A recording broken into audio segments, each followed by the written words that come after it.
Hello everyone, my name is Stephanie Searles and this is our week 4 leadership scenario post for MPA 520.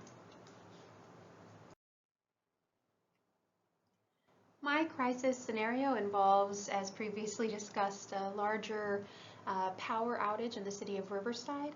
The cause of the outage is currently unknown. Now, given the few cases of power outages of such a large scale, there absolutely is increased panic from the public, and at this point, all kinds of rumors have been started and are starting to spread about the situation. So far, no statement has been released, and leadership is required from the department to help solve the situation. Now, how many people are estimated to be impacted? The crisis is estimated to impact over 2.4 million residents living in Riverside County. The most affected, of course, will be those that do not have alternative sources of power like generators, solar panels, etc. How long will the event and aftermath continue? The crisis will last for 3 days during a period when people need power for AC and other cooling components. The aftermath could escalate for up to a week at most, perhaps even 2, depending on the response made by supporting facilities, the coordination of key agencies, and the level of panic within the public. The services and industries, commerce, etc., that will be impacted, this could include various services and industries, such as the hospitality industry, since they depend heavily on generated power to sustain their activities. While some of the hotels may have backup generators, using them for more than a day or so may be incredibly costly due to the high prices of gasoline. Other industries affected include food processing industry, especially those that depend on refrigeration, large manufacturing industries, and grocery stores in the county.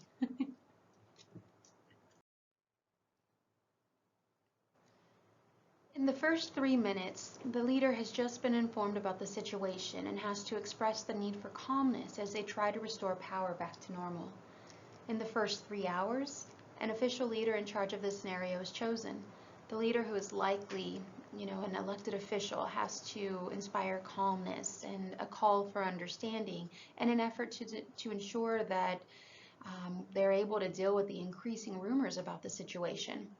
In the first 3 days, the head of a department or departments present a very thorough overview of the situation, including the cause and corrective action taken. At this moment, increased calls for personal accountability are needed given the apparent losses that are aired by different stakeholders, which, of course, the leader has to deal with as well. The situation for the first 3 weeks, at this stage of the crisis, the situation is fully resolved and things are slowly getting back to normal. The actual cost of the damage from the situation is being calculated, and some of the commercial businesses are planning to sue the department for the apparent lapse in operational oversight. Of course, the leader has to deal with this situation as well. The first concept is administrative leadership, which Van Mart explains from different angles in Chapter 1 on page 17. However, one of the aspects of administrative leadership that stands out to me is its area of focus, which is, being responsive, open, and aware of competing stakeholder interests. And ultimately, it's dedicated to the common good. This concept of administrative leadership is explained in a journal by DiMartino and Weiser, where the author notes that for administrative leadership to be effective, there needs to be transparent decision making. In addition, administrative leaders need to empower all members of the institutional structure to work within the guidelines of action. This allows for thinking creatively, and cooperatively to achieve better outcomes for the organization. This type of leadership fits quite well in the first 3 hours of the scenario, where the focus of the leader is to provide effective decisions and guidelines that will help resolve the situation, while at the same time trying to bring calmness to the public. The second chapter of Van Mart focuses on leadership theories. In this case, collaborative leadership, which is one of the leadership styles discussed in the chapter, really stood out to me. Collaborative leadership, according to Van Mart, is described as, a type of leadership that focuses on partnership. It creates a positive image of the organization and creates goodwill to the community served. In an article by Erickson, the authors reiterate that in a collaborative leadership Single public managers cannot act as heroic strategists, but rather orchestrators of networked interaction and mutual learning towards solving common community problems. Collaborative leadership seems to be quite ideal across all timelines, but more so in the first 3 minutes to 3 hours after the crisis.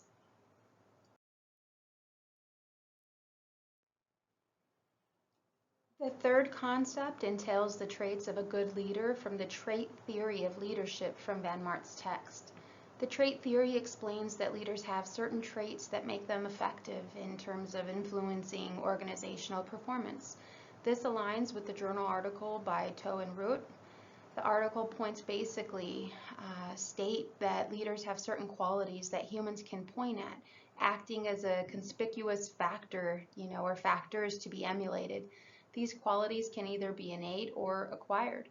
Trait theory can explain the emergence of immediate leaders at the onset of a crisis, hence more applicable at the 3-minute mark of the scenario.